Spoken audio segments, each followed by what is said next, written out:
الحمد لله رب العالمين والعاقبة للمتقين والصلاة والسلام على رسوله الكريم أما بعد أعوذ بالله السميع العليم من الشيطان الرجيم بسم الله الرحمن الرحيم من عمل صالحا من ذكر أو أنثى وهو مؤمن فلنحيينه حياة طيبة قال الله تبارك وتعالى في مقام آخر ومن أعرض عن ذكري فإن له معيشة ضنكا صدق الله العظيم وصدق رسوله النبي الكريم إن الله وملائكته يصلون على النبي يا أيها الذين آمنوا صلوا عليه وسلموا تسليما اللهم صل على سيدنا ومولانا محمد معدن الجود والکرم وآلہ وصحبہ وبارک وسلم۔ عزیز دوستو، انسانی زندگی اثرات لیتی ہے، اچھے اثر بھی ہوتے ہیں، برے اثر بھی ہوتے ہیں۔ انسان کو موسم کا اثر بھی ہوتا ہے، انسان پر اس کے خاندان کا اثر بھی ہوتا ہے، انسان پر صحبت کا اثر بھی ہوتا ہے۔ بالکل اسی طرح انسان پر اس کی نیکی کا اثر بھی ہوتا ہے اور گناہوں کا اثر بھی ہوتا ہے۔ نیکی دل کو سکون دیتی ہے، گناہ انسان کو پریشان کر دیتے۔ نیکی اللہ کی رحمت کو متوجہ کرتی ہے۔ پھر حالت یہ ہوتی ہے کہ انسان اپنی ان پریشانیوں کا حل کہیں اور ڈھونڈتا پھرتا ہے، حالانکہ جب گناہوں کی بیماری لگے تو اس کی شفا توبہ میں ہوتی ہے، اس کا حل اللہ کے حضور معافی مانگنے میں ہوتا ہے، پہچاننے میں ہوتا ہے کہ مجھ سے کہاں غلطی ہو گئی، کس جگہ جا کے کمزوری میں نے دکھائی۔ ہر انسان اچھی، ٹھنڈی، خوبصورت، سکھ والی زندگی چاہتا ہے۔ اللہ کریم نے سورہ نحل کے اندر ارشاد فرمایا من عمل صالحا من ذکر او انثی، فرمایا جو بھی اچھے عمل کرے، چاہے مرد ہو چاہے عورت ہو، وہو مؤمن، شرط یہ ہے کہ مومن ہو، فلنحیینہ حیاتا طیبہ، فرمایا ہم اسے پاکیزہ زندگی عطا فرما دیں گے، حیات طیبہ دے دیں گے اسے، پاکیزہ زندگی۔ شرط کیا ہے؟ من عاملہ صالحا، نیک عمل کرے۔ کون سے عمل کرے؟ اٹھنا بیٹھنا، کھانا پینا، چلنا سونا جاگنا محتاط ہو اس کا، وہ نیکی کرے۔ قرآن پاک کے لفظوں کے حسن پر غور فرمائیے گا، فرمایا فَلَنُحْيِيَنَّهُ حَيَاتًا طَيِّبًا، ہم ضرور اسے پاکیزہ زندگی عطا فرما دیں، صاف ستھری زندگی، معیاری زندگی، خوبصورت شب و روز، آئیڈیل زندگی جس کو لوگ کہیں گے، وہ والی زندگی اسے دیں گے۔ اور دوسرے مقام پر سورہ طٰہٰ کی آیت نمبر 124 میں فرمایا وَمَنْ أَعْرَضَ عَنْ ذِكْرِي، جو ہمارے ذکر سے منہ پھیرے گا، جو ہمارا کھا کے چہرہ کسی اور طرف کرے گا، جو چلے گا ہماری زمین پر لیکن توجہ کسی اور طرف ہوگی، آسمان کی چھت ہماری بنائی ہوئی لیکن اس کے خیالات کہیں اور ہوں گے، فَإِنَّ لَهُ مَعِيشَةً ضَنْكًا، فرمایا ہم اسے تنگ زندگانی عطا کر دیں گے، اس کی زندگی تنگ ہو جائے گی، اس کی معیشت تنگ ہو جائے گی۔ گناہ زندگی کو تنگ کر دیتے ہیں، نیکی زندگی میں آسانی پیدا کرتی ہے۔ آپ کو اگر زندگی میں سکون چاہیے ہو تو آپ کسی غریب کی خدمت کر کے دیکھیں، اللہ کتنا سکون عطا کرتا ہے۔ آپ بڑے پاورفل بھی ہیں، بڑے طاقتور بھی ہیں اور بڑے باوقار بھی ہیں، لیکن کسی کو گالی دے کے آپ کا دل کبھی ٹھنڈا نہیں ہوگا، تکلیف ہوگی، اس کے اندر آزمائش ہوگی۔ ڈاکٹر ریسرچ کرتے ہیں، ڈاکٹر وہ کہتے ہیں گناہ کرنے سے آدمی جسمانی طور پر کمزور ہوتا ہے،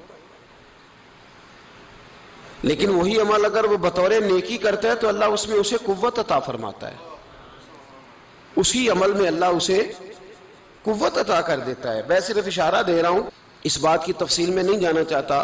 میرے عزیز یہ یاد رکھیں کہ نیکی آپ کو سکون دے گی، نیکی آپ کو ٹھنڈا کرے گی۔ اللہ تبارک و تعالیٰ نے قوموں پہ عذاب نازل کیا اور قرآن مجید فرقان حمید نے ان قوموں کے تذکرے بیان فرمائے. بھائی کس لیے بیان کیے؟ کہ ہم عبرت حاصل کریں، ہم یہ غور کر لیں کہ یہ کام ہم نے نہیں کرنا، اس کام سے ہم نے بچنا ہے، ہم نے غور کرنا ہے کہ یہ چیز ہمارے اندر. لوگ کہتے ہیں نہیں جی نہیں، ہم پہ یہ عذاب نہیں آئے گا، بالکل نہیں آئے گا، اس میں شک نہیں. پر اللہ نے بیان کس لیے کیا تھا؟ بیان کیا قرآن مجید معاذ اللہ کسی ایسی چیز کا بیان کرتا ہے جس کی ضرورت نہ ہو؟ قرآن پاک نے ایک ایک حرف ایسا بیان کیا جس کی مسلمان کو ضرورت تھی. قوم نوح کا ذکر فرمایا قرآن پاک نے. حضرت نوح علیہ السلام کی قوم کو حضرت نوح علیہ السلام نے 1500 سال سمجھایا ہے. کچھ لوگوں نے 950 سال لکھا ہے نا، اعلیٰ حضرت نے لکھا ہے 1500 سال عمر ہوئی حضرت نوح علیہ السلام کی.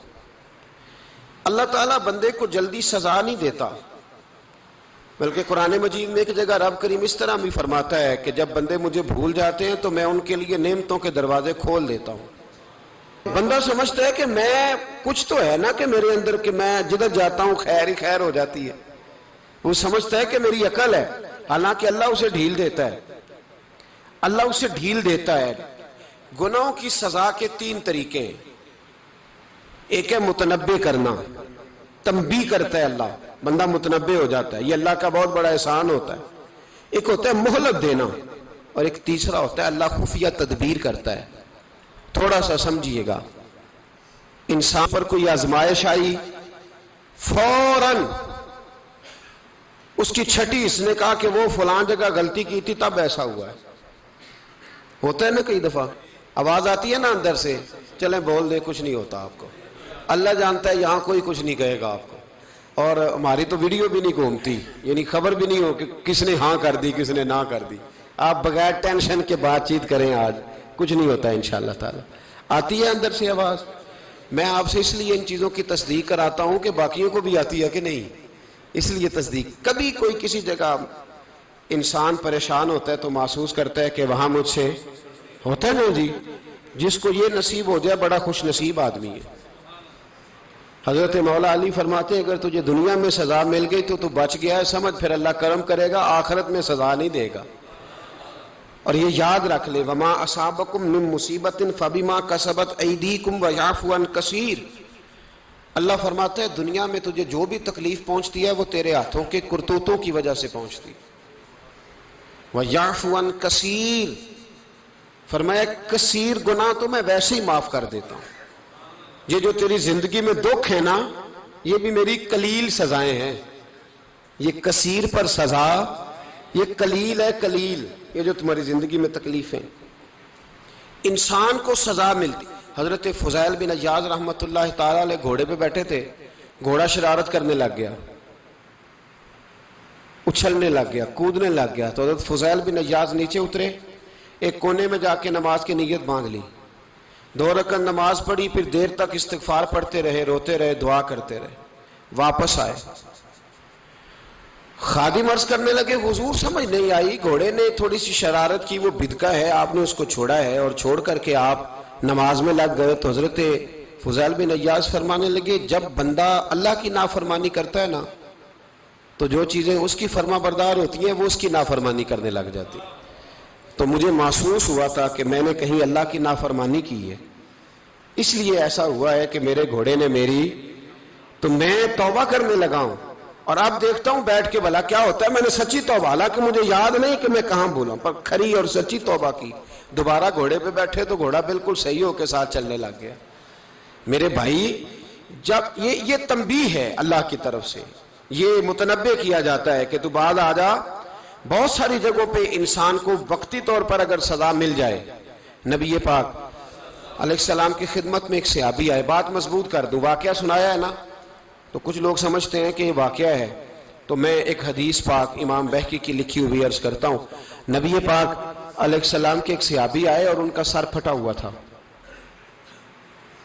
خون بہ رہا تھا. سرکار نے فرمایا کیا ہوا؟ عرض کی حضور ایک عورت جا رہی تھی، میری نظر پڑی، ابھی نظر پڑی ہے کہ میرے آگے ستون آ گیا تو میرے سر پہ لگ گیا. نبی پاک صلی اللہ علیہ وسلم نے فرمایا تیرے لیے خوشخبری ہے، اگر دنیا میں تیری غلطی کی تجھے سزا ملی ہے تو پھر رب تجھے قیامت میں سزا نہیں دے گا. پھر اللہ قیامت میں سزا، بعض گناہ ایسے ہیں جن کی یہاں بھی سزا ملے گی اور وہاں بھی ملے، لیکن میرے بھائی پہلی بات یہ ہے کہ اللہ تعالیٰ اس غلطی کی یہی سزا دے لے اور دعا فرمائے اللہ تبارک و تعالیٰ یہاں بھی معافی عطا فرمائے وہاں بھی معافی عطا فرمائے، اللہ درگزر ہی فرمائے. لیکن میرے بھائی ایک تو یہ سزا، ایک سزا یہ ہوتی ہے کہ انسان جب گناہ کرنے لگتا ہے تو اللہ نعمتوں کے دروازے کھولتا ہے، مہلت دیتا ہے. 500 سال تک فرعون کو مہلت دی. کتنے؟ یہاں جو 5 سال حکومت کر لیتا ہے وہ کہتا ہے سب سے قابل میں ہی ہوں، مجھے مہلت جو ملی ہوئی ہے. 500 سال مہلت دی اللہ تعالیٰ نے. اور فرعون کی قوم پر پتہ عذاب کس طرح کے آئے تھے؟ ٹڈیاں مسلط کر دی اللہ نے. یہ گھومتی نہیں چھوٹی سی، ہم اپنی زبان میں اس کو کچھ لوگ مختلف ناموں سے یاد کرتے ہیں، کوئی مکڑی کہتا ہے، کوئی کچھ کہتا ہے. مسلط کر دی، جاتی نہیں. ان پر بنی اسرائیل کے ان مقابل جو فرعون کی قوم تھی ان پر الزام اس طرح کا عذاب آیا کہ مینڈک مسلط کر دی اللہ تعالیٰ. برتن کھولتے تھے اندر مینڈک نکلتا تھا. دنیا کی ہر دوائی استعمال کرتے تھے لیکن مینڈک نکل آتا تھا. تھوڑا سا سمجھا کریں چیزوں کو.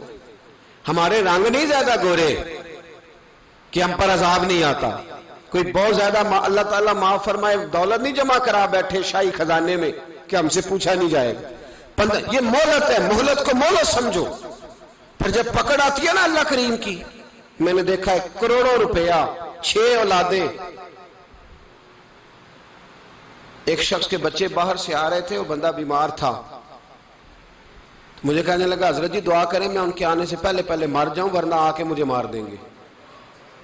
دعا کریں. اتنی بے سکونی، کروڑوں روپیہ پڑا ہے تو یہ عذاب نہیں؟ کوئی ضروری ہے کہ پتھر ہی برسیں گے تو سمجھ آئے گی؟ یہ جو سگا بیٹا بوڑھے باپ کے قریب سے گزر جاتا ہے سلام نہیں لیتا تو اس کو عذاب نہیں سمجھتے؟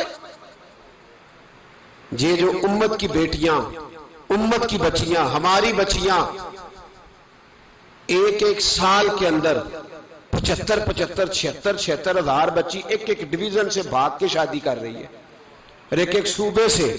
تو اس کو آپ اللہ کا عذاب نہیں سمجھتے؟ یہ معمولی بات ہے.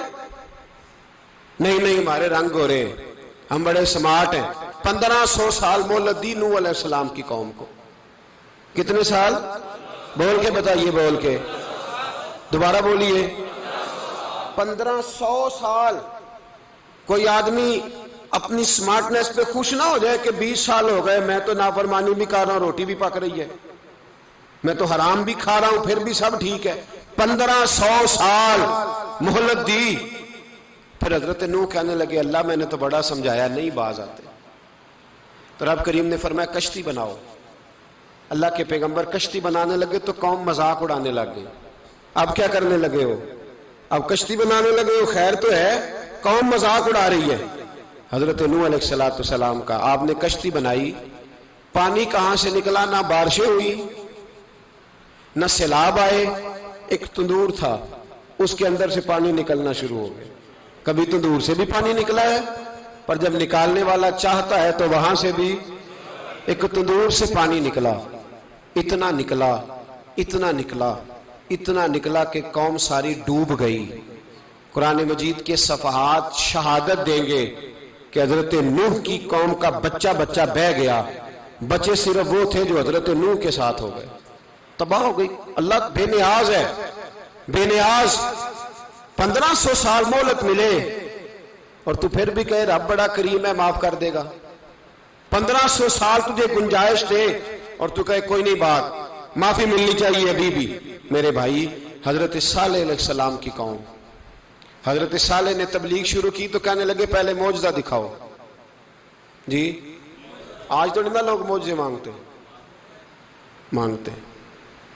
آج بھی لوگ کرامتے اور معجزے، اللہ معاف کرے جو چیزیں معجزہ تو ہو نہیں نہ سکتا، لیکن آج بھی لوگ، آپ یقین کریں، کہتے ہیں یہ بڑی نمازیں پڑھتا ہے تو پھر بخشا کیوں نہیں گیا، پھر کیوں نہیں منو سلوا کیوں نہیں اترا اس پر، پھر میں بھی اسی طرح ہی ہوں، کیا اس کے اندر خوبی آ گئی؟ مولوی بھی ویسے ہی ہے، صوفی بھی ویسے ہی ہے.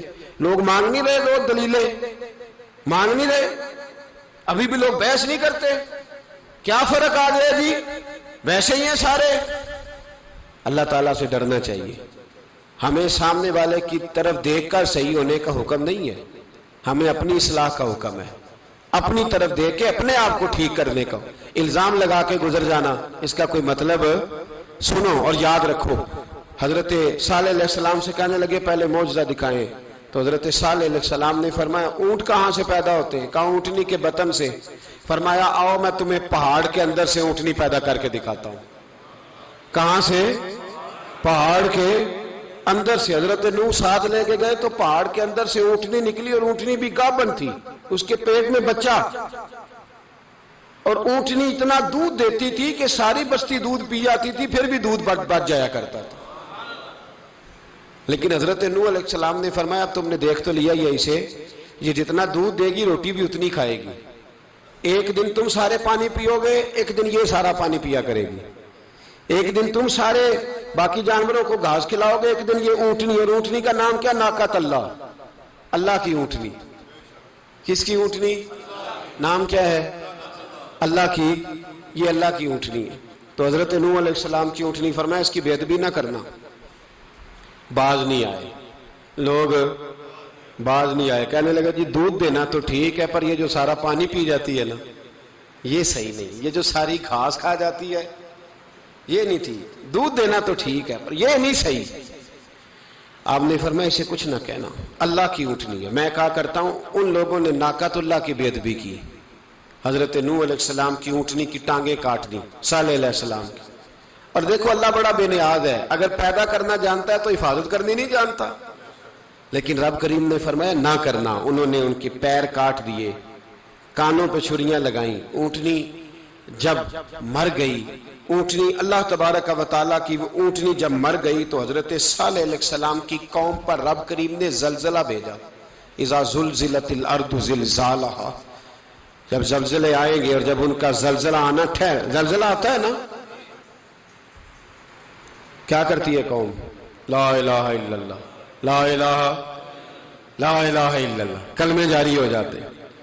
بلکہ ایک دفعہ ایسا بھی ہوا کہ مسجدوں میں اعلان ہونے لگے زلزلہ آ رہا ہے، جو فجر کے لیے نہیں اٹھے زلزلے کے لیے وہ بھی اٹھ گئے، جن کا دعویٰ ہے نا میری سویرے آنکھ نہیں کھلتی، ان کی لگی نہیں کتنے گھنٹے، بعد میں بھی نہیں لگی، ٹی وی پہ اعلان ہوتے رہے کوئی نہیں آ رہا سو جاؤ چپ کر کے، لیکن آنکھ لگی۔ موت سے تو ڈرتا ہے، اللہ سے ڈرتا ہی نہیں، موت کا خوف ہے رب کا نہیں۔ زلزلہ آیا، ساری قوم تباہ ہو گئی۔ بتاؤ اگر ناقۃ اللہ کی گستاخی ہو تو اللہ ناراض ہو جاتا ہے، اور اگر اولیاء اللہ کی ہو، اگر اولیاء اللہ کی ہو تو رب ناراض نہیں ہوتا؟ شرم نہیں آتی لوگوں کو داتا صاحب کی بے ادبی کرتے، شرم نہیں آتی لوگوں کو غوث اعظم کی گستاخی کرتے، حیا نہیں آتی جنہوں نے دین پھیلایا ان کی بے ادبی؟ میں درد سے کہتا ہوں، رو کے کہتا ہوں، اور اگر کلیجہ پھٹ سکے تو میں دکھاؤں زخم کتنے۔ ایک حج کے موقع پر ایک بابا جی، اس سال 4,80,000 روپے کا پرائیویٹ حج تھا، اور بابا جی کی کیفیت کمزور تھی، بیچارے بیمار تھے، اس کے باوجود وہ گئے۔ بوڑھے آدمی، جا کے بیٹھیے، بزرگ، اور کتنی مشکل ہے وہاں منا، مزدلفہ، عرفات، طواف زیارت، کتنا مشکل کام ہے طواف زیارت کرنا، طواف وداع کرنا۔ کس کٹھن سے حج کیا، بڑھاپے میں پیسے بھی لگائے، اور جب وہ روضہ رسول پہ گئے صلی اللہ، اور انہوں نے جا کے نبی پاک صلی اللہ علیہ وسلم کے روضے کی طرف منہ کر کے درود شریف پڑھا تو ایک ملا نے اٹھ کے کہہ دیا تو تو مشرک ہے۔ تو میری روح کانپی، میں نے کہا تجھے شرم نہیں آئی، حیا نہیں آئی؟ اس کی عمر دیکھ، کس بڑھاپے میں کہاں سے چلا، کہاں آیا۔ یہ مشرک ہوتا تو کسی مندر میں جاتا، یہ مشرک ہوتا تو کسی گرجے میں جاتا، یہ مشرک نہیں، یہ مومن ہے، اور یہ وہ والا مومن ہے جس کے سینے میں دل جب دھڑکتا ہے تو خالی دھڑکتا نہیں، ساتھ وہ محمد عربی پہ درود و سلام بھی پڑھتا ہے۔ شرم نہیں آتی لوگوں کو؟ اتنی بڑی گستاخی کرتے، جو روضہ رسول پہ آیا مشرک ہے۔ میں نے تو ایک مولوی کو صاف صاف کہا تھا، میں نے کہا اگر میں مشرک ہوں تو نکالو، مشرک کا داخلہ تو یہاں ویسے ہی منع ہے۔ شرم نہیں آتی؟ اپنی زبان کا پاس کرو کچھ۔ اتنا ظلم، اتنی بڑی فرقہ واریت امت میں، اتنا امت کو تقسیم کرتے ہو، تمہیں شرم نہیں آتی؟ جہاں سے اتحاد کا پیغام دینا چاہیے وہاں سے تم لوگوں کو فرقے کا پیغام دیتے ہو، ایک مقصود فرقے کی تبلیغ کرتے ہو.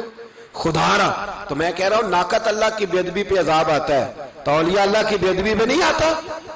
داتا صاحب ساری زندگی تبلیغ کرتے رہے، ایک آدمی نے اٹھ کے کہہ دیا جناب وہ تو شرک کا اڈا ہے، تو رب کریم ناراض نہیں ہوتا ان باتوں سے؟ ہمیں خیال کرنا چاہیے، اللہ سے ڈرنا چاہیے. ان چیزوں سے عذاب آتا ہے اور آ رہا ہے. اللہ تعالی ہمیں محفوظ فرمائے. اللہ ہمیں اس سے، قوم لوط پہ بھی عذاب آیا. ہم جنس پرستی، مرد مردوں سے بدکاری کرتے. حضرت نوح نے سمجھایا کہ یہ کام درست فطرت کے خلاف ہے، یہ کام درست نہیں. جب انسان یہ کام کرتا ہے تو زمین اور آسمان کانپتے ہیں. اب میں کیسے کھول کے بتاؤں، میرے پاس اعداد و شمار ہیں کہ پاکستان کے اندر اس کام کی کیفیت کیا ہے اور کس طرح کر کے لوگ، میں تو رونا روتا رہتا ہوں داڑھی کا.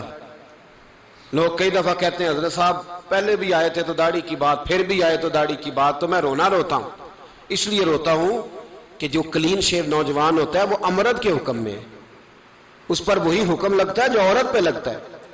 اس کے ساتھ مرد کا اٹھنا بیٹھنا اسی طرح ناجائز ہے جس طرح عورت کے ساتھ. حضرت جنید بغدادی رحمت اللہ تعالی علیہ کے سامنے ایک شخص نے کہا وہ کتنا خوبصورت نوجوان جا رہا ہے، تو آپ فرمانے لگے تو حافظ قرآن نہیں؟ کہا ہاں. فرمانے لگے جا اپنے حفظ کی خیر بنا. وہ شخص کہتا ہے میں نے اس بغیر داڑھی والے کلین شیو نوجوان کو بری نظر سے دیکھا، مجھے قرآن پاک ہی بھول گیا، سارا قرآن پاک بھول. اور کتنے سال میں دعائیں کرتا رہا، بیت اللہ کے طواف کرتا رہا، میں یاد بھی کرتا تو نہیں ہوتا.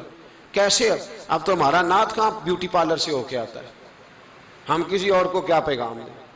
وہ پیغام، وہ نظام، وہ طریقہ کار جس کا حکم تھا شریعت میں. قوم لوط پر عذاب آیا. صحیح بیٹھتے ہوں گے بچے جو موٹر سائیکلوں پہ بیٹھتے ہیں. میں نے گجرانوالہ کی سڑکوں پہ بچوں کو، نوجوانوں کو جو تماشے کرتے سرے عام دیکھا ہے تو مجھے ڈر لگتا ہے. اور کوئی روکنے والا نہیں، شغل ہو رہا ہے، ہنس رہے ہیں اور سامنے عورتیں بھی ہیں، سب ہو رہا ہے. کتنی تکلیف کی بات. حضرت نوح کی قوم یہ کام کرتی تھی، قرآن پاک نے بیان کیا ہے. حضرت نوح نے سمجھایا، فرمایا رب کریم نے تمہیں اپنی خواہش پوری کرنے کے لیے جائز طریقہ عطا فرمایا، عورتوں سے نکاح کرو، اور اس نکاح کی برکت سے جو اللہ تمہیں اولاد دے گا اس کو اللہ تبارک و تعالیٰ تمہارے لیے باعث بخشش بھی فرمائے گا. لیکن جب قوم نہ مانی تو جو قوم میں لوط کا عمل کرے اس کا علاج قرآن نے بیان فرمایا کہ آسمان سے پتھر برسیں گے. پھر پتھر برسے اور جن کے بڑے بڑے اچھے دماغ تھے ان کے دماغ چکنا چور کر دیے گئے، تباہ کر دیے گئے، ان کے دماغ زمین پر بچھاڑ دیا گیا. اللہ مہلت دیتا ہے لیکن اس کا مطلب یہ نہیں کہ انسان توبہ ہی نہ کرے. حضرت شعیب علیہ السلام کی قوم پر بھی عذاب آیا، اس لیے کہ بددیانتی کرتی تھی، ناپ تول میں کمی کرتی تھی. میں نے کہا تھا شب قدر کی رات کہ یہ کوئی تماشا ہے کہ شب رات آئی تو ساری رات روتے رہے، یا اللہ معاف کر دے، یا اللہ معاف کر دے، رو رو کے چیخے مار مار روئے. شب قدر آئی تو پھر چیخے ماری، ساری رات روئے.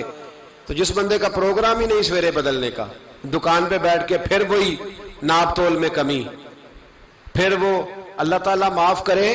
میں ایک مضمون پڑھ رہا تھا تو وہ فوڈ کے اسپیشل لوگ تمہیں لکھا تھا مہربانی کرو ملاوٹ ہی اچھی چیز کی کر لو، مرچ میں کیری تو نہ ملاؤ اینٹوں کی، وہ تو بیمار کرتی ہے، وہ تو خون کی آنتوں کو روک دیتی ہے. وہ کہنے لگا، اور وہ کہتا ہے میں تمہیں بتاتا ہوں کون کون سی چیز ملائی جا سکتی ہے، وہ ملا لو. خدا را اس قوم پہ رحم کرو، مہربانی. ایک دوست ہے ہمارے، میں وزیر آباد میں ان کے گھر بیٹھا تھا تو ایک میڈیکل، میرا کسی شخص پہ اعتراض کرنے کا میں مجموعی بات کرتا ہوں. میں ایسے ڈاکٹروں کو جانتا ہوں جو اللہ تعالیٰ فضل کرے سچ مچ کے نیک ہیں، اچھے لوگ.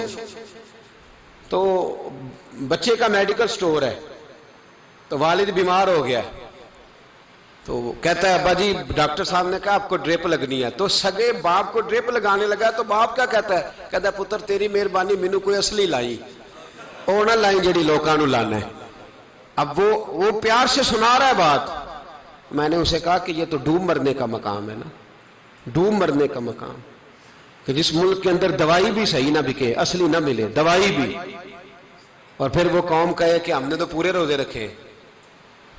ہم نے تو بڑا صدقہ اور خیرات کیا، دوائی بھی اصل نہ ملے۔ جناب شعیب علیہ السلام کی قوم ناپ تول میں کمی کرتی تھی، تو اللہ تبارک و تعالیٰ نے ان پر بتا عذاب کس طرح کا بھیجا، شدید گرمی ہوئی۔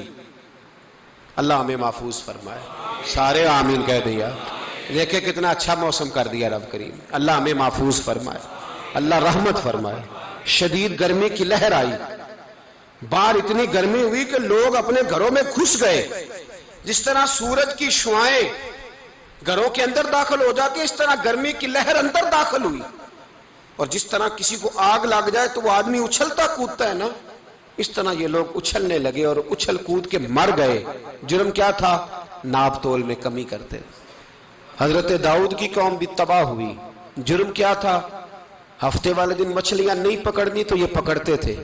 حکم ہے نا مسلمان کو نماز کے ٹائم کوئی اور کام نہیں کرنا، نماز پڑھنی ہے۔ تو میرا خیال ہے مسلمان تو فٹافٹ آ جاتے ہیں، سارے ہی پہنچ جاتے ہیں نا مسجدوں میں۔ ہلکا ہلکا بول رہے ہیں آپ، کیوں نہیں پہنچتے؟ اگر حضرت سیدنا، اور پتہ انہیں سزا کیا ملی؟ اللہ نے فرمایا اس ٹائم عبادت کرنی ہے، کام نہیں کرنا، وقت نہیں ہے کام کا۔ انہوں نے مچھلیاں پکڑی، 12,000 لوگ تھے۔ پتہ ہے مالک نے سزا کیا دی؟ بندر بنا دیا اللہ کریم۔ قرآن مجید کا پہلا سپارہ پڑھے، فَجَعَلْنَاهَا نَكَالًا لِمَا بَيْنَ يَدَيْهَا وَمَا خَلْفَهَا۔ اللہ فرماتے ہیں پچھلوں کے لیے بھی عبرت بنا دیا، بعد والوں کے لیے بھی عبرت، نشان عبرت بنا دیا۔ بندر بن گئے، اور جو ان کے دوست جو بچ گئے تھے ان کے پیر چومتے تھے، روتے تھے۔ 3 دن بندر بن کے زندہ رہے، پھر اللہ نے سب کو اجتماعی موت دے دی۔ تو اگر مسلمان سے اللہ کہے کہ نماز کے ٹائم کاروبار نہیں، جمعے کے ٹائم کاروبار، تو مسلمان کہتا ہے نہیں مجھے مہلت ملی ہوئی ہے۔ یہ تو اس وقت پتہ چلتا ہے نا جب بچے ڈیوٹی لگاتے، ہاں ہاں ہاں عذاب آتا ہے، اس وقت پتہ چلتا ہے۔ میں نے دیکھا یہ منظر، اس وقت پتہ چلتا ہے جب بچے کسی ملازم 6,000 کی ڈیوٹی لگاتے، کہتے ہیں ابے کا دھیان رکھنا، ہم دکان پہ بیٹھنے لگے۔ پھر اسے سمجھ آتی ہے اگر میں نماز کے ٹائم مسجد میں ہوتا تو آج میری اولاد میری خدمت میں ہوتی۔ میں نماز کے ٹائم مسجد نہیں گیا تو بچوں نے 6,000 کا ملازم بٹھایا ہے، ابا جی کا خیال رکھ، ایک نرس بلائی ہے، تو خیال رکھ۔ کدھر ہوتے ہیں مسلمان نماز کے ٹائم؟ ایک عیسائی نے اعتراض کیا ہے، سنیں، وہ کہتا ہے مجھے لگتا ہے مسلمانوں کے 3 خدا ہیں۔ مسلمان اڑ گیا، کہنے لگا نہیں ہمارا تو ایک ہے، کہا نہیں 3 ہے۔ معاذ اللہ استغفر اللہ، ہمارا ایک ہے۔ کہنے لگا نہیں میں ثابت کرتا ہوں، ایک تمہارا خدا 5 نمازوں کا ہے، ایک رمضان کا ہے، ایک عید کا ہے۔ لگتا ہے معاذ اللہ عید والا زیادہ تگڑا ہے، تم زیادہ آتے ہو۔ رمضان والا لگتا ہے اس سے کچھ کمزور ہے، تم تھوڑے آتے ہو۔ اور 5 نمازوں والا شاید سب سے کمزور ہے۔ بات عقل کی ہے کہ نہیں؟ اس نے اعتراض ٹھیک کیا، تو مسلمان کو چاہیے نا خیال کرے۔ ایک یہودی نے لکھا تھا، اس نے کہا تھا جس دن مسلمانوں کی تعداد فجر کی نماز میں اتنی ہو گئی جس دن جتنی جمعے میں ہوتی ہے، اس دن نہ کوئی یہودی سازش کرے گا نہ کوئی عیسائی تلوار نکالے گا۔ شرط یہ ہے کہ یہ اسی طرح فجر پڑھنے آئیں جس طرح جمعہ پڑھنے آتے ہیں، تو پھر کوئی شخص بھی ان کو کسی جگہ شکست دے سکتا تو اپنے ہمارے گناہ ہمیں پریشان کرتے ہیں۔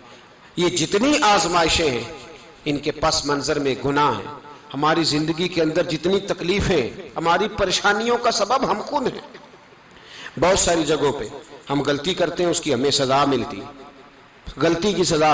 ایک نوجوان نے مجھے بڑی گہری بات سنائی، میرا قریبی تعلق تھا، کہنے لگا گھر میں بڑا مسئلہ ہے، بڑی پریشانی ہے، ماں اور بیوی کا ماحول اتنا سخت ہو گیا ہے کہ نمٹ نہیں سکتا۔ آپ یقین کریں میں نے ڈیٹیل سے ساری چیز کو سٹڈی کیا، میرے پاس اتنا وقت نہیں ہوتا، پھر بھی میں نے اس فیملی کو پورا پڑھا تو غلطی نوجوان کی نکلی۔ نہ اس پہ اماں اعتبار کرتی ہے نہ بیوی اعتبار کرتی ہے۔ اس نے جھوٹ بول بول کے اس طرح کی ماحول پیدا کر دیا ہے کہ کوئی اس پر اعتماد کرنے کو تیار ہے۔ اگر آپ ناراض نہ ہو تو ایک بات کروں، پتہ ہے گھر میں ماحول کب خراب ہوتا ہے؟ باہر والے ہماری تقریر سنتے ہیں، گھر والے ہمارا عمل دیکھتے ہیں۔ جب وہ دیکھتے ہیں نا کہ یہ کس طرح کا شخص ہے، اس کے رویے، اس کا کردار، اس کا لب و لہجہ کتنا برا ہے اور یہ کردار کا کتنا کمزور ہے۔ اعلیٰ حضرت فرمایا کرتے تھے نیک وہ ہوتا ہے جس کی تنہائی صاف ستھری ہوتی ہے، اس لیے ماحول بگڑ جاتا ہے۔ یہ جو ہم کہتے ہیں نا میرے سجن بڑے بنتے ہیں پھر ٹوٹ جاتے ہیں، کچھ لوگ ایسے ہوتے ہیں جو ان کے پاس جاتا ہے انہی کا ہو جاتا ہے، وہ کہیں اور کے قابل کیوں بھلا؟ اس لیے کہ ان کے کردار میں ٹھنڈک دیکھتا ہے، ان کے لب و لہجے میں مٹھاس دیکھتا ہے، اس شخص میں اتنی خوبصورتی دیکھتا ہے کہ اسی کا بن جاتا ہے۔ حضرت ابراہیم بن ادم کے پاس ایک نوجوان آیا، کہنے لگا میں گناہ کرنا چاہتا ہوں۔ فرمانے لگا بالکل کر، اللہ کا دیا ہوا رزق کھانا چھوڑ دے اور گناہ کر۔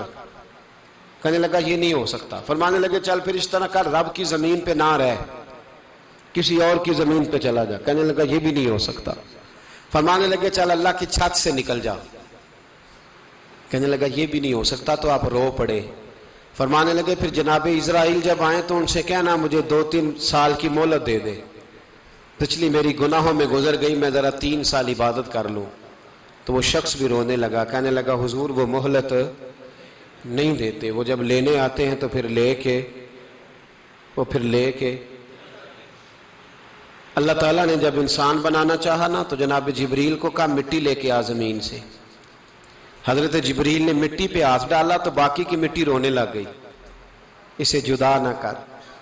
تو جناب جبریل چھوڑ کے چلے گئے۔ حضرت میکائیل کو بھیجا مٹی لا، مٹی پہ ہاتھ ڈالا تو باقی کی مٹی رونے لگ گئی، چھوڑ کے چلے گئے۔ جناب اسرائیل کو بھیجا، مٹی پہ ہاتھ ڈالا تو باقی کی رونے لگ گئی، چھوڑ کے نہ جاؤ۔ تو حضرت اسرائیل فرمانے لگے تیرا رونا دیکھو کہ رب کا حکم دیکھو۔ وہ لے گئے، جب پیش کی تو رب کریم نے فرمایا اسرائیل جان نکالنے کی ڈیوٹی بھی تیری، تو مٹی کو لے آنا، باقی مٹی روتی بھی رہے تو روتی رہے، جب میرا فیصلہ آ جائے تو پھر اس میں کوئی گنجائش، ہم کھاتے بھی اللہ کا ہیں، نافرمانی بھی اس کی کرتے، زمین پہ بھی اس کی چلتے ہیں، نافرمانی بھی اس کی کرتے، حکم کسی اور کا مانتے، چھت پہ رب کریم کی رہتے۔ اس طرح نظام نہیں چلتا۔ میرے بھائی یاد رکھ لو، گناہوں کی سزا ملے گی، زندگی تنگ ہو جائے، یہاں بھی آزمائش ہوگی اور وہاں بھی۔ میں نے درس پہ کہا تھا، پھر بات کہتا ہوں، یہ میں اپنے لیے کہہ رہا ہوں، توجہ ہے میری بات پر۔ دعا فرمایا کرے کہ جو کچھ ہم نظر آتے ہیں اللہ ہمیں ویسا بننے کی توفیق بھی عطا فرمائے۔ اللہ ویسا بننے کی، یہ مشکل معاملہ ہے، مشکل۔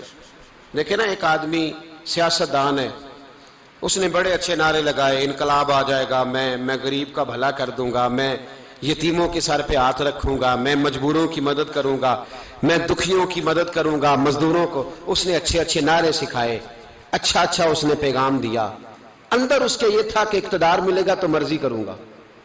لوگ اس کے گرد بھی گئے، اس کی گاڑی کے پیچھے بھی بھاگے، لوگوں نے اس کے نعرے بھی لگوائے، جیب سے پیسے لگا کے اس کے پوسٹر بھی شائع کیے، لوگ اس کے گرویدہ ہو گئے، لوگوں نے پوری، اور میری قوم نے تو بیچاری نے کئی دفعہ دھوکے کھائے، جس نے نعرہ لگایا غریب اسی کے پیچھے مسیحا بن کے چل پڑا۔ آج دھوکہ دے لیا، لوگوں کو پیچھے لگا لیا۔ یہ بتاؤ اگر راز کھل جائے، اگر راز کھل جائے کہ یہ دھوکہ دے رہا ہے، یہ فریب کر رہا ہے، تو لوگ اس کا کیا حال کریں گے؟ یہ راز قیامت میں کھل جائے گا، قیامت میں یہ راز یہ کھل جائے گا، یہ دھوکے باز تھا۔ اذا زلزلت الارض زلزالها، جب زلزلہ آئے گا جیسے اس کا آنا ٹھہرا، واخرجت الارض اثقالها، زمین اپنے بوجھ باہر نکال دے گی۔ اس سے مراد کیا ہے کہ زمین پہ جو جرم ہوئے زمین بتا دے گی، باہر نکل آئے۔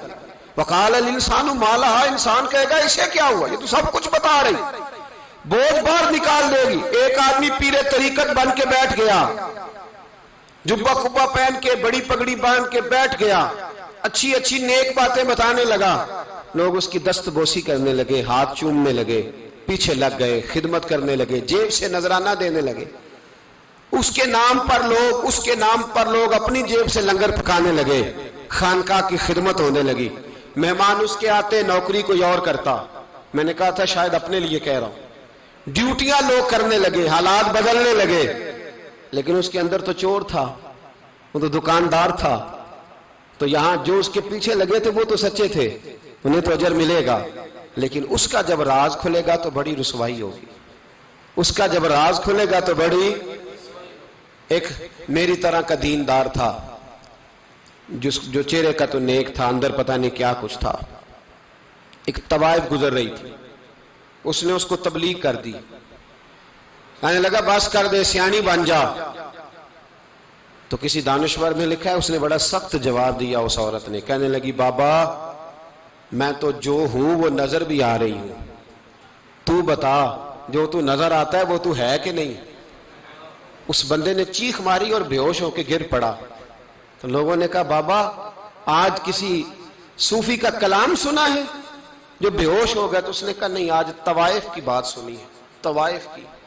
اور وہ عجیب بات کر گئی ہے، وہ کہہ گئی ہے میں تو جو ہوں میں نظر آ رہی ہوں، تو بھی تو بتانا، تو بتانا کہ تو دستار امامت پہنتا ہے۔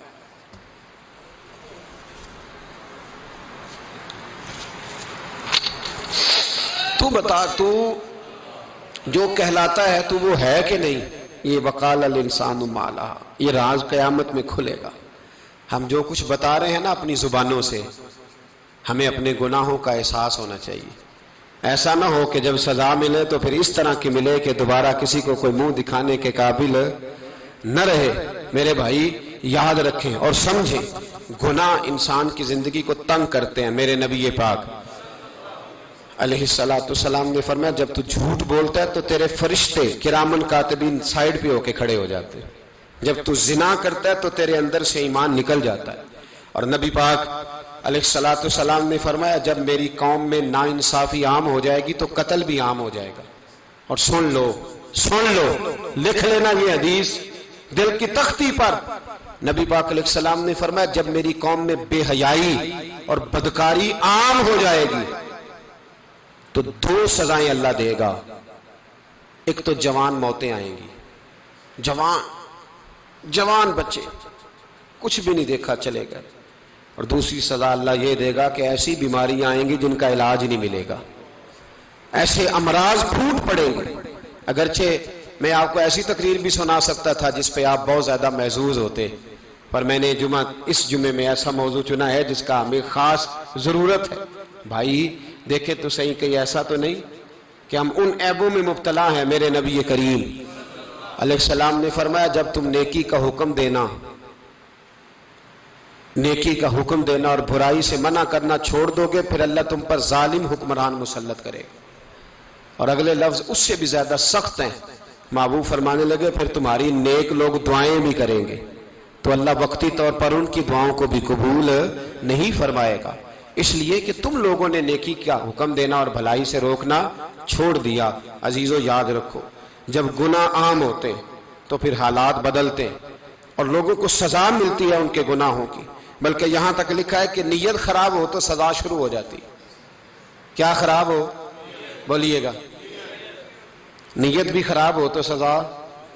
حضرت رومی کہتے ہیں کہ ایک بادشاہ کو پتہ چل گیا کہ ایک آدمی نے بڑا اچھا باغ لگایا ہے، خوبصورت باغ ہے، مالٹے کا، کنوں کا باغ، بڑا پیارا۔ بادشاہ نے کہا ذرا جا کے دیکھتا ہوں۔ بادشاہ سلامت باغ دیکھنے آئے تو اب وہ مزدور آدمی تھا، عام آدمی تھا جس نے باغ لگایا، کسان تھا، اس کو کہا کہ چند کنوں توڑ کے لایا تو بڑے پیارے لگے، ایک دو اور لایا، کھائے، بڑے میٹھے، بڑے پیارے، بڑے توانا، بڑا مزہ آیا۔ تو بادشاہ کے دل میں خیال آیا کہ اس پہ قبضہ نہ کر لوں باغ پہ۔ ہمارے ہاں نا کرائے پہ دکان دیتا نا مالک، تو جب کسی غریب کی چل جاتی ہے کہتا ہے تو خالی کر، میں نے خود ڈال لی ہے، چل گئی نا اس کی۔ حالانکہ رزق اپنے اپنے نصیب کا ہے، رزق اپنے اپنے نصیب کا ہے، جس کو اللہ تعالیٰ چاہتا ہے عطا کرتا ہے۔ تو اس کو کہا کہ اور توڑ کے لا، اور دل میں خیال ہے کہ یار اتنا اچھا باغ ہے، قبضہ کر لیتے ہیں، ہماری حکومتیں قبضہ کر لیتی ہیں کہ جو چیز اچھی لگ جائے۔ اب وہ کسان دو تین کنوں توڑ کے لایا، اس نے کھائے تو کھٹے نکلے، ترش تھے۔ کہنے لگا تجھے کیا ہو گیا ہے؟ تو بندہ بڑا صاحب دل تھا، کہنے لگا میں تو ٹھیک ہوں، آپ اپنی نیت سے پوچھیں کہیں خراب تو نہیں ہو گئی۔ تو کنوں میں بھی اس کا اثر آ گیا ہے، اپنی نیت، تو نیتیں بگڑ جائیں نا، نیتیں۔ اب ایک بات کہنے لگا ہوں، غور سے سننا، جب تک دو بھائی اکٹھے کاروبار کرتے ہیں نیت ہوتی ہے کہ ہمارا گھر چلے گا، تب تک اللہ برکت دیتا ہے۔ اور جب اپنی اپنی جیبیں سمیٹنے لگ جاتے ہیں نا کہ یہ میرا 5000 ہے، آج میں گیا تھا اگرائی کرنے، یہ میرا 10,000 ہے، آج میں نے زیادہ کی، جب وہ ٹٹولنے لگتے ہیں پھر اس دکان سے بھی برکت اٹھ جاتی ہے، پھر وہاں سے بھی برکت چلی جاتی ہے۔ فَإِنَّ لَهُ مَعِيشَةً ضَنْكَ، فرمایا جب تو میں منہ پھیر لیتا ہے پھر تیری زندگی اللہ تنگ کر دیتا، پھر وہاں سے بھی برکت، خوبصورتی، اثر اٹھ جاتا ہے۔ ایک سنار نے گلی میں ایک یتیم چھوٹے سے بچے کو گھومتے دیکھا تو سنار بے اولاد تھا، بچے کو اٹھا کے گھر لے آیا، 18 سال اس بچے کی پرورش کی، اس کو پالا پوسا، جوان کیا۔ سنار کے پاس وہ دکان پہ چلا جاتا، وہ کئی دفعہ دکان پہ رہتا، کئی دفعہ گھر میں رہتا۔ ایک دفعہ وہ دکان پہ تھا، بچہ گھر تھا، 18 سال کا جوان، اس کی بیوی اکیلی تھی۔ وہ جس نے ماں بن کے پالا تھا اس نے اسی پہ حملہ کر دیا، اس کا بازو بری نیت سے تھاما، بیوی چیخی۔ تھوڑی دیر گزری تو وہ نوجوان پیروں میں بیٹھ گیا، کہنے لگا اماں پتہ نہیں مجھے کیا ہوا۔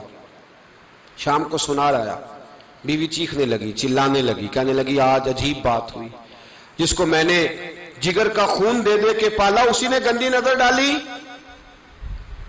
سنار محو حیرت ہے، بیوی کا خیال تھا کہ لاٹھ اٹھائے گا، ڈنڈا اٹھائے گا، نوجوان کو مارے گا، لیکن وہ رونے لگ گیا۔ اس نے کہا آج اس نے میرا بازو تھاما ہے، جانے کیا کیا ہے، پریشان ہونے لگ گیا، سجدے میں گر گیا۔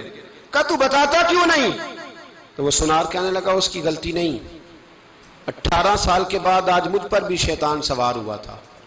ایک عورت آئی تھی، وہ اپنے بازوؤں میں چوڑیاں پہننا چاہتی تھی تو میں نے بھی گندی نظر سے ہاتھ ڈالا تھا، رب کریم نے مجھے فوراً اس کی سزا دی۔ جن کے گھروں میں بیٹیاں ہوتی ہیں ان کی نظریں گندی نہیں ہوتی، جو بیٹیوں کے باپ ہوتے ہیں، جو بہنوں کے بھائی ہوتے ہیں، ان کی نظریں گندی۔ اور اگر تو ٹیلی فون کرتا ہے، تو کسی عورت کے ساتھ تعلق رکھتا ہے تو یہ بات لکھ لے، امام فخر الدین رازی 1، علامہ اسماعیل حقی 2، ملا جلال الدین رومی 3، امام خازن 4، امام جلال الدین سیوطی 5 حدیث کے استاد اور محدث لکھتے ہیں کہ اگر تو کسی پر گندی نظر ڈالے گا تو تیرا گھر بچ سکتا، یاد رکھ نہیں بچے گا، اس لیے کہ تیری نظر کسی کی بیٹی کو بیٹی سمجھ تاکہ تیری بچی کا پردہ قائم رہے، کسی کی بہن کو۔ یہ کیا بات ہوئی کہ تو جتنا مرضی گند معاشرے میں پھیلاتا رہے تیرا گھر بچا رہے، یہ کیسے ہو سکتا ہے؟ فَإِنَّ لَهُ مَعِيشَةً ضَنْكَ، اللہ فرماتے ہیں زندگی تنگ ہو جائے گی تیرے لیے مشکل، تو ڈھونڈتا پھرے گا کہ میں مرنے کو جگہ تلاش کروں۔ سچی توبہ کرے، کھری توبہ کرے۔ یہ گناہ انسان کو مجبور کر دیتے ہیں۔ حضرت عبداللہ بن مبارک رحمۃ اللہ تعالی علیہ، ان کے سینکڑوں شاگرد تھے، ایک شاگرد کے انتقال کا وقت آیا تو گھر گئے ملنے۔ آپ کہتے ہیں میں نے زور لگا لیا پر اس کی زبان پر کلمہ جاری نہیں ہوا۔ میں اسے کہتا کلمہ پڑھ پر اس کی زبان پر جاری۔ اللہ اکبر، بہت بڑی نعمت ہے۔ دعا فرمائیں اللہ ایمان کی موت عطا فرمائے، ایمان کی موت دے اللہ کریم، ایمان کی موت دے۔ ایسے بھی لوگ دیکھے ہیں، مسجد نبوی ہے، رسول اللہ کا شہر ہے، سر سجدے میں ہے، روح پرواز کر گئی، روح پرواز۔ کتنا نصیبوں والا ہے، کتنا نصیبوں والا ہے کہ مسجد نبوی میں سر سجدے میں رکھا ہے اور اللہ تبارک و تعالیٰ نے محبوب کے قدموں میں موت عطا فرمائی۔ تو حضرت عبداللہ بن مبارک کہتے ہیں میں نے اس کو کہا کلمہ پڑھ تو اس کی زبان پہ جاری نہیں ہوتا۔ میں بار بار کہتا تو وہ منت کرتا، کہتا حضور میں کوشش کرتا ہوں جاری نہیں ہوتا۔ فرماتے میں پریشان ہو کے اٹھا، ابھی میں دروازے پہ پہنچا تھا اس نے چیخ ماری اور روح پرواز کر گئی۔ بچے رونے لگے، بیوی رونے لگی، تو میں نے اس کی بیوی سے کہا کہ یہ جرم کیا کرتا تھا، اتنا بڑا پاپی پہ کلمہ جاری نہیں ہوا۔ اس کی زوجہ کہنے لگی حضرت جی 2 گناہ تھے اس کے، ایک تو یہ شراب کا عادی تھا، روکتی تھی باز نہیں آتا تھا، اور دوسری بات یہ کہ یہ اپنی اماں کا نافرمان تھا، وہ 2 گلیاں چھوڑ کے رہتی ہے، یہ کبھی ملنے نہیں گیا تھا، اس بوڑھی کا کلیجہ اس کی طرف سے بڑی تکلیف میں تھا۔ تو حضرت عبداللہ بن مبارک کہنے لگے جا تو بھی دعا کر اور اس کی ماں کو بھی کہہ دعا کرے کہ یہاں تو یہ کلمہ نہیں اسے نصیب ہوا، اللہ کرے اللہ آخرت کی منزلیں اس کی بہتر فرما دے۔ میرے بھائی ایسے گناہ حضرت مالک بن دینار نے توبہ کی انہوں نے۔ کس طرح؟ فرماتے میں نشے کا عادی تھا، کسی نے مجھے کہا کہ بطور دوائی شراب پی لو تو میں نے پی لی، نشے کا عادی تھا، شراب پیتا تھا۔ اللہ تعالیٰ نے بڑی منتوں اور کوششوں کے بعد، منتوں کے بعد ایک بیٹی عطا فرمائی، وہ بھی 2.5-3 سال کی ہوئی تو پردہ کر گئی۔ کہتے میں اس کی قبر پہ بیٹھ کے گھنٹوں روتا، شراب کا عادی تھا، ایک دن سویا تو خواب دیکھتا ہوں کہ میرے پیچھے ایک بڑا سانپ لگ گیا ہے، اور سانپ جب منہ کھولتا ہے تو انگارہ نکلتا ہے۔ میں پھر دعا کرتا ہوں اللہ ہمیں معاف فرمائے، اللہ ہم سے درگزر۔ میں کچھ قبرستانوں میں جاتا ہوں تو میں سانپ بچھو پھرتے ہوئے دیکھتا ہوں، اور ڈر آتا ہے کہ ہم یہاں آنے والے ہیں۔ یہ لوگ کہہ رہے ہیں کہ تمہاری تیاری ہے، کسی وقت بھی اعلان ہو جائے گا کہ چلو بھائی چلو، فلاں صاحب کا جنازہ ہے، اٹھو۔ لوگ کہتے ہیں جلدی کرو، اور ایک کونے میں ایک شخص یہ بھی کہتا ہے کہ دیگ بھی رکھ لو، مہمان بڑے جمع ہو گئے۔ اور ایک کونے میں لوگ یہ بھی کہتے ہیں کہ برف ٹھنڈی لے آؤ، لوگوں نے پانی بھی پینا۔ پہلے اعلان ہوتا ہے کہ فلاں فوت ہو گیا، پھر اعلان ہوتا ہے جنازے کا ٹائم ہو گیا، پھر اعلان ہوتا ہے جنازہ اٹھایا جائے گا، اور پھر بات ختم ہو جاتی ہے۔ پھر کل من علیہ فان، پھر کوئی نہیں پوچھنے آتا، ختم ہو گئے، قصہ ہی ختم ہو گیا، ان لوگوں کی کہانی مٹ گئی، ختم ہو گئے۔ بڑے بڑے قد کلا، کوئی پوچھنے والا نہیں۔ موت کا راج ہے موت کا راج، موت راج کرتی ہے بس، اور کسی کا راج نہیں۔ وہ راج کرتی ہے، جدھر جاتی ہے اسی کا راج ہے، راج کر رہی ہے۔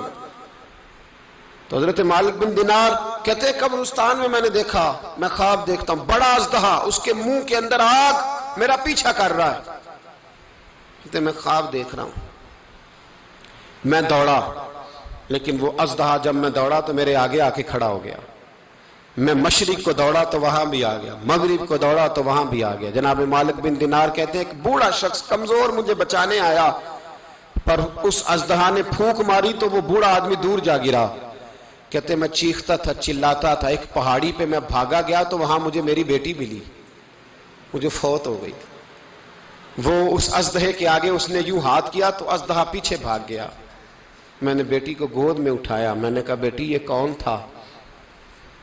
کہنے لگی ابا یہ تیرا برا عمل تھا، یہ تیرا برا عمل تھا، یہ تجھے کھا جاتا اگر میں نہ ہوتی۔ تو کہا یہ بوڑھا جو مجھے بچانے آیا یہ کون تھا؟ کہا یہ تیرا اچھا عمل تھا، پر کمزور بڑا تھا، تھوڑا تھا، یہ تیرے برے عمل کا مقابلہ کرنے کی ہمت نہیں رکھتا تھا۔ حضرت مالک بن دینار کہتے ہیں میری بیٹی نے خواب میں میری داڑھی پکڑ لی اور کہنے لگی ابا میں چاہتی ہوں تو صحیح ہو جا، ایسا نہ ہو کہ پھر تیرے پیچھے یہ اژدہا لگ جائے۔ حضرت مالک بن دینار کہتے ہیں جب میں سو کے اٹھا تو میری داڑھی آنسوؤں سے بھری ہوئی تھی۔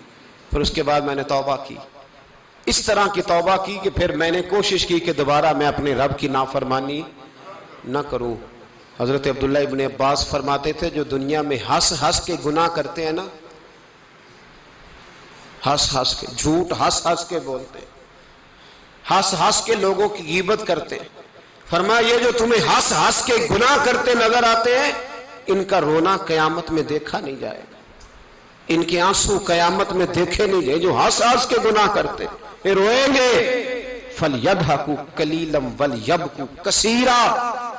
رب فرماتا ہے زیادہ رویا کرو، کم ہنسا کرو۔ نبی پاک علیہ السلام روتے تو صحابہ کہتے حضور آپ اتنا کیوں روتے ہیں؟ تو محبوب فرماتے جو میں جانتا ہوں وہ تم نہیں جانتے۔ بھائیو قبروں میں اکیلے جانا ہے، کبھی غور کرنا، اکیلے کوئی بندہ ساتھ حساب دینے نہیں جائے گا۔ اماں بڑا پیار کرتی ہے لیکن قبر میں کبھی کوئی ماں بھی ساتھ دفن نہیں ہوتی، اپنا اپنا حساب دینا، مشکل وقت ہے، حساب کر لینا چاہیے، تیاری کر کے رکھنی چاہیے۔ گناہ اگر یہاں ہماری زندگی کو تنگ کریں گے تو وہاں بھی ہمارے لیے مشکلات پیدا کریں۔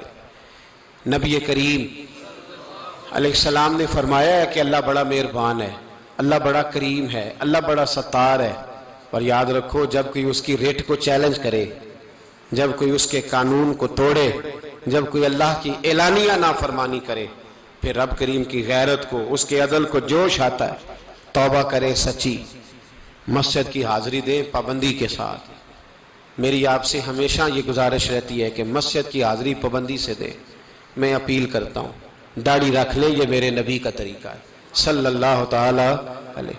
واپس آ جائیں، ہماری بقا نہ ہمارے دین میں ہے، کوئی نہیں ہمیں رکھے گا، کوئی نہیں رکھے گا، کوئی نہیں۔ میرا ایک دوست رات بتا رہا تھا کہ سعودی عرب میں ایک شخص نے 30 سال محنت کی،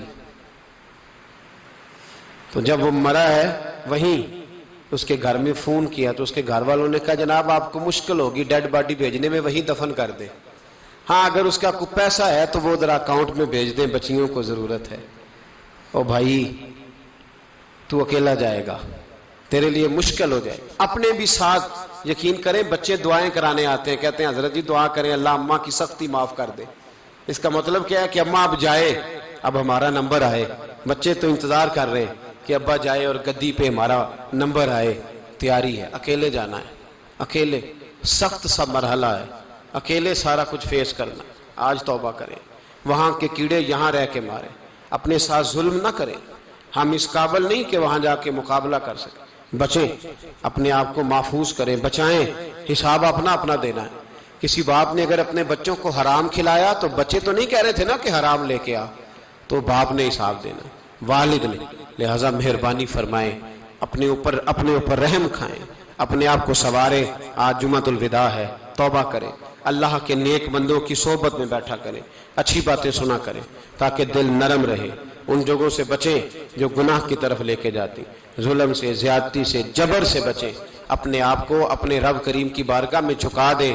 ہمارا کہیں اور گزارا نہیں، کوئی نہیں ہمیں پوچھے گا۔ اقبال رو پڑے آخری عمر میں، رو پڑے اور اللہ کی بارگاہ میں عرض کرنے لگے، نہ جہاں میں کہیں بھی امان ملی، جو امان ملی تو کہاں ملی، میرے جرم خانہ خراب، تیرے عفو بندہ نواز میں، پناہ صرف اللہ رسول کی بارگاہ میں، باقی کوئی پناہ دینے کو تیار نہیں ہے۔